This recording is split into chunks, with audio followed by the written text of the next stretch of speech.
Histoire d'en dire plus.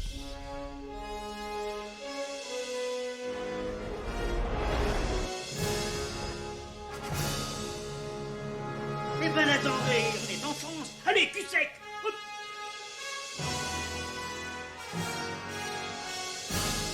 Personne ne peut le croire et pourtant c'est vrai. Ils existent, ils sont là, Tarnatata. Non. Il faut qu'on pète.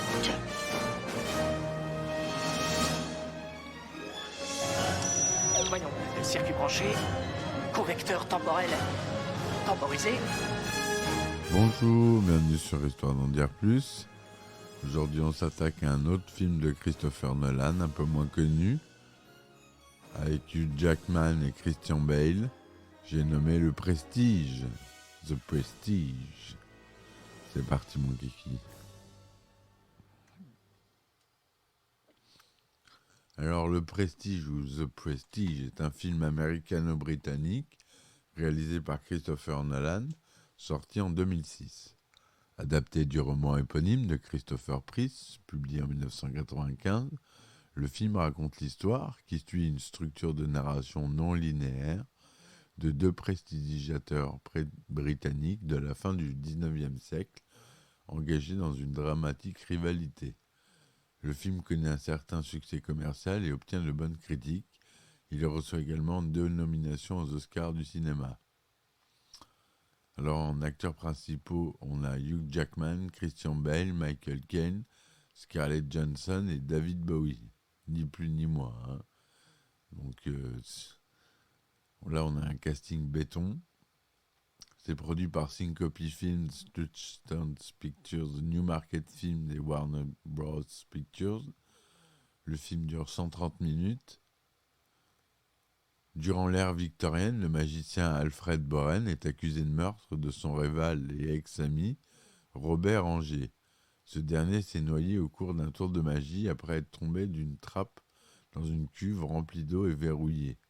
L'exécution du tour ayant apparemment mal tourné. Seul témoin présent sur les lieux, Borden est condamné au vu de la vieille rivalité qui s'oppose à Angier. Dans l'attente de l'exécution, Borden reçoit le journal intime d'Angier et commence à le lire. Quelques années plus tôt, en 1897, Alfred Borden et Robert Angier travaillent comme assistants d'un maître de la magie, le dénommé Milton le magicien. Dans un tour particulièrement dangereux, durant lequel l'épouse d'Angier, Julia, Piper Perabo, ligotée, se libère d'une cuve hermétiquement fermée et remplie d'eau. Un jour, Julia se noie sous les yeux de son mari Angier, car Borden a utilisé un nœud de corde inédit que Milton avait refusé. Borden affirme être incapable de se souvenir du nœud qu'il avait réalisé, avec l'acquiescement silencieux de Julia. Les hommes se séparent alors, et Borden fait carrière seul sous le nom du professeur. Il embauche un ingénieur du nom de Fallon, et épouse une spectatrice dénommée Sarah, jouée par Rebecca Hall, avec qui il a une fille. Jess Angier, quant à lui, devient le grand Danton, un nom qui lui avait été suggéré par sa défunte épouse. Il est aidé par l'ingénieur Harry Cutter, Michael Caine, et embauche une jeune assistante nommée Olivia, qui est jouée par Scarlett Johansson. Angier, déguisé, commence sa vengeance en tirant un coup de feu avec une véritable balle sur Borden pendant un tour de magie de celui-ci, lui faisant perdre 2 doigts de la main. Plus tard, Borden, déguisé lui aussi, provoque l'échec d'un numéro d'Angier de disparition d'oiseaux. Tour de magie durant lequel l'oiseau est tué devant le public mécontent. Une personne est même blessée. C'est alors que Borden met en place son tour de magie de l'homme transporté. Dans ce tour, où Borden se transporte d'une caisse à une autre, Cutter est persuadé que le magicien utilise un sosie. Angier engage alors un homme qui lui ressemble, Gerald Root, afin de reproduire ce nouveau tour de magie qu'il baptise le nouvel homme transporté. Mais Angier est frustré d'effectuer la majeure partie du tour et de laisser les acclamations et les applaudissements du public à son sosie, Root. Il confie donc à son assistante Olivia la mission de se faire engager par son adversaire Borden et de lui voler son secret. Olivia tombe amoureuse de Borden, mais fournit à Angier le journal de Borden dans lequel il écrit tous ses tours. Hélas, le journal est codé et impossible à décrypter sans le mot-clé. Mais Angier n'est pas au bout de ses peines. Lors d'une des représentations du nouvel homme transporté, Borden déplace le matelas sur lequel Angier était censé atterrir. La chute cause une blessure à Angier, tant physique que morale. En effet, Borden ne se contente pas de estropier son rival, mais il l'humilie en montant sur scène et en faisant la publicité de son propre spectacle. Fou de rage, Angier capture Fallon et exige le secret de l'homme transporté en échange de la vie de l'ingénieur. Borden accepte et écrit son secret qui est aussi la clé de son journal, Tesla. Perplexe, Angier se rend dans le Colorado afin de rencontrer Nikola Tesla et découvre ce qui semble être le secret de Borden, une machine permettant de se téléporter. Malheureusement, la fabrication de cet engin est longue et coûteuse, c'est pourquoi Angier loge dans un hôtel non loin du laboratoire de Tesla. Angier, toujours attelé au décryptage du journal de son rival, y apprend une terrible nouvelle. Borden avait anticipé sa venue au Colorado et Tesla était une fausse piste. Ivre de colère, il se rend chez Tesla mais découvre que la fameuse machine fonctionne bel et bien, quelques réglages supplémentaires étant encore nécessaires, et qu'elle ne se contente pas de téléporter le sujet, l'objet, l'animal ou la personne y entrant reste sur place et est intacte, tout en se dédoublant quelques dizaines de mètres plus loin. La machine crée donc des clones parfaits. Tesla est contraint de s'enfuir quelques temps plus tard et livre à Angier la version finale de son invention, lui conseillant tout de même, dans une lettre, de ne pas s'en servir. Poursuivant son obsession, Angier n'y renonce pas et repart pour Londres avec sa nouvelle acquisition. Borden, quant à lui, est déchiré entre la relation qu'il mène avec Sarah et celle qu'il mène avec Olivia. Sarah lui reproche de ne vivre que pour ses tours et se suicide. Angier est enfin prêt à réaliser le véritable homme transporté. Le public, ainsi que Borden, lui aussi présent dans la salle, sont stupéfaits quand ils aperçoivent un clone d'Angier qui se matérialise à l'arrière de la salle. Borden, bien qu'ayant remarqué une trappe sous la machine d'Angier, ne parvient pas à comprendre comment celui-ci aurait pu parcourir cette distance en moins d'une seconde. Lors d'une autre représentation, Borden s'introduit dans les coulisses et voit Angier en train de se noyer dans la cuve où il vient de tomber. Borden tente de briser la vitre du réservoir pour sauver Angier, en vain. Cutter arrive sur les lieux et Borden est arrêté pour le meurtre d'Angier, le clone ne s'étant pas manifesté dans la salle. Quelques années après, Borden attend dans sa cellule lors de son exécution. Lord Caldlow, l'homme qu'il a accepté de remettre son plus grand secret, en échange de quoi il adoptera Jess, sa fille, lui invitant ainsi d'être confié aux soins de l'État, apparaît enfin. Il s'agit d'Angier, ou du moins de son clone rematérialisé. Toutefois, celui-ci refuse de découvrir le secret de Borden, jugeant de toute façon que celui-ci devait être moins bon que le sien. Borden est pendu. Lorsqu'on lui accorde une dernière parole, celui-ci se contente de dire « Abracadabra ». Borden meurt, la nuque brisée. Mais Angier se fait tirer dessus peu après dans l'entrepôt où se trouve sa machine par un homme en qui il a surprise de reconnaître Borden. Mourant, il comprend alors qu'il s'agissait en fait de frères jumeaux et Borden lui explique que lui et son jumeau vivaient en fait la même vie et jouaient le rôle de Fallon à tour de rôle. De même, l'un est amoureux de Sarah et l'autre, celui qui a été pendu, d'Olivia. Dans un dernier flashback, on voit la méthode utilisée par Angier pour son tour, la machine de Tesla créant un double de lui-même, pendant que le premier Angier tombe dans une trappe et se noie dans une cuve remplie d'eau. Angier meurt, non sans avoir dit à Borden qu'il a toujours su que celui-ci était le meilleur magicien que lui, mais qu'il n'a jamais compris le plaisir qu'on pouvait ressentir à voir la foule admirative devant un tour. Borden quitte l'entrepôt dans lequel on voit toutes les cuves servant aux noyades d'Angier, qui commence à brûler. Borden part retrouver sa fille, que Cutter est en train de distraire avec la réapparition d'un canari. Voilà pour l'histoire. C'est assez, il y a pas mal de flashbacks. Il faut le voir plusieurs fois ce film. Il a plusieurs niveaux de lecture. Le film dure 130 minutes, 2h10. Donc c'est pas mal. À la musique, on trouve David Julian. Au décor, Nathan Crowley. Montage, Lee Smith. À la production, on a Christopher Nolan. C'est tourné en couleur 35 mm 2/35 en Dolby Digital. Le budget de 40 millions de dollars. C'est sorti aux États-Unis le 20 octobre 2006 et en France le 15 novembre 2006. Hugh Jackman joue Robert Angier ou Gerald Root. Christian Bale, Alfred Borden. Michael Caine, Harry Cutter.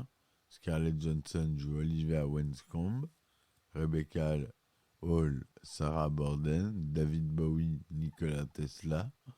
Andy Serkis joue Mr. Halley. Piper Perabo, Julia McCullough. Rogers Rees joue Owens, etc., etc. À la suite du succès de son roman, Le Prestige, Christophe Priest est approché par des producteurs pour une adaptation du livre à l'écran. Priest a été impressionné par les films Following et Memento de Christopher Nolan. Et la productrice Valerie Dean soumet donc le roman à l'attention de Nolan. En octobre 2000, Nolan est au Royaume-Uni pour assurer la promotion de Memento et lit le roman de Priest. Il en discute avec son frère Jonathan Nolan lors d'une promenade dans le cimetière de Highgate. Il sera le cadre d'une scène du film quand Angier enterre vivant Fallon. Un an plus tard, les droits d'adaptation du roman sont achetés par Aaron Ryder de Newsmarket Film, studio de production qui a financé Memento. Christopher Nolan est alors très occupé par la post-production d'Insomnia et demande à son frère de l'aider à écrire le scénario. Un long processus d'écriture commence alors. Les deux frères travaillent par intermittence sur le scénario pendant plus de 4 ans. Ils mettent en avant la magie de l'histoire à travers une narration théâtrale, minimisant les descriptions visuelles des tours de magie. Le scénario, en 3 actes, est délibérément structuré autour des 3 éléments de l'illusion présentée, la promesse, le tour et le prestige. Nolan explique qu'il a fallu longtemps pour comprendre comment adapter à l'écran les techniques très littéraires qui conduisent l'intrigue. Les points de vue changeants, il y a des journaux dans les journaux et des histoires dans l'histoire. Trouver les équivalents cinématographiques de ces procédés littéraires a été très complexe, dit Nolan. Bien que le film soit fidèle aux thématiques du roman, 2 changements majeurs seront effectués durant le processus d'adaptation. L'intrigue secondaire spiritualiste est supprimée et la partie de l'histoire à l'époque moderne avec les descendants des 2 magiciens a été remplacée par les scènes de Borden en cellule à tendance à pendaison. Après avoir vu le film, Priest a approuvé les changements opérés, affirmant que le script était incroyablement brillant et regrettant de ne pas avoir eu certaines idées introduites dans le film. Au début de l'année 2003, Nolan projette de réaliser le film et la production de Batman Begins s'est alors accélérée. Après la sortie de ce film, Nolan reprend le projet là où il l'avait laissé et les acteurs Hugh Jackman et Christian Bale sont engagés pour les 2 rôles principaux en octobre 2005.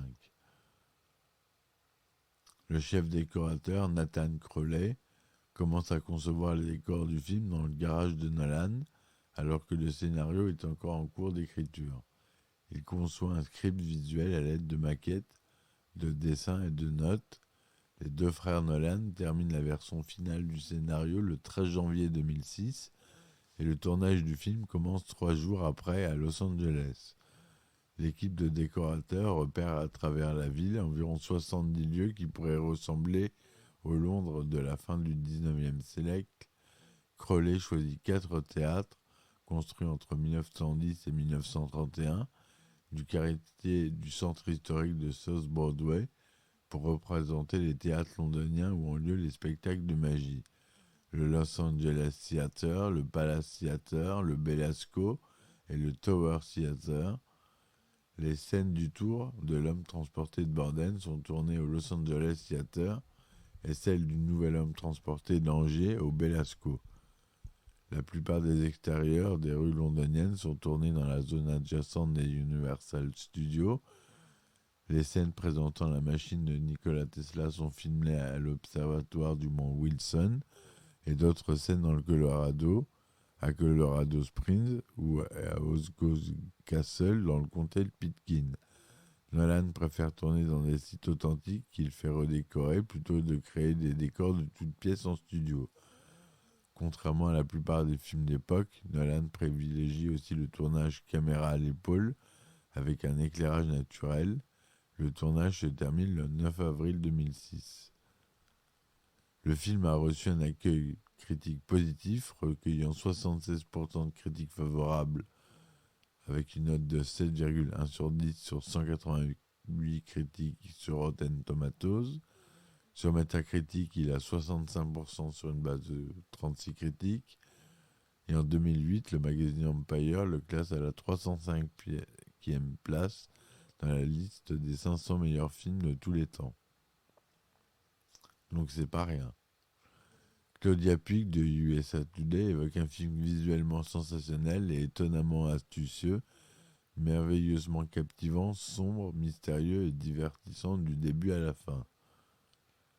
Le film, sorti à l'origine pour le 27 octobre 2006, est avancé d'une semaine. Le film sort aux États-Unis et au Canada le 20 octobre dans 2281 salles et rapporte 14 820 000 $ pour son premier week-end d'exploitation. Il a finalement remporté 109 millions de dollars au box-office mondial, dont 53 millions aux États-Unis et au Canada. En France, il réalise 190 000 entrées, ce qui n'est pas rien. Christopher Nolan remporte pour ce film l'Empire Award du meilleur réalisateur en 2007, alors que Michael Caine a remporté le prix du meilleur acteur britannique dans un second rôle du London Film Critics Circle. Le Prestige est sorti en DVD et en Blu-ray le 20 février 2007 en région 1, le 27 juin 2007 en région 2. Il comporte un making-of d'une durée d'environ 20 minutes, mais pas de commentaires audio. Nolan n'ayant pas souhaité enlever du mystère à l'histoire par ses explications.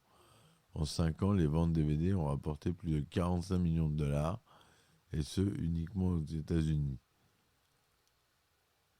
La signification du film provient d'une des 3 étapes inventées dans la fiction dont s'inspire le film, que comporte un tour de magie. La première étape se nomme la promesse, où le magicien montre au public quelque chose qui semble ordinaire mais ne l'est pas. La deuxième consiste à l'exécution, le tour, où le magicien rend l'acte ordinaire extraordinaire, et le prestige, titre du film donc, étape finale de la illusion, est la partie du tour de magie où l'imprévu se produit. La narration du film est construite comme les phases d'un tour de magie décrite au début du film, le retournement final en étant le dénouement, le prestige. Voilà ce que je voulais vous dire sur ce film, qui est un très bon film, je vous conseille de le voir si vous ne l'avez pas vu. Ça manque pas de piquant.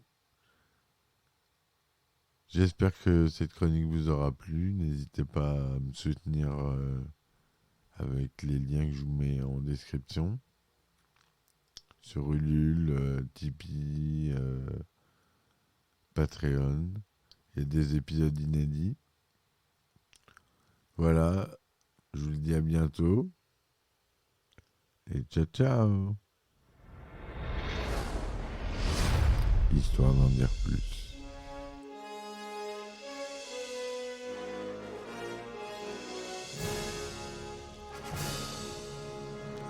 Eh ben attendez, on est en France. Allez, cul sec.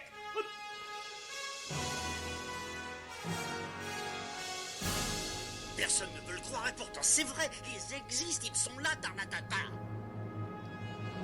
Le glow. Le glow. Il faut qu'on pète.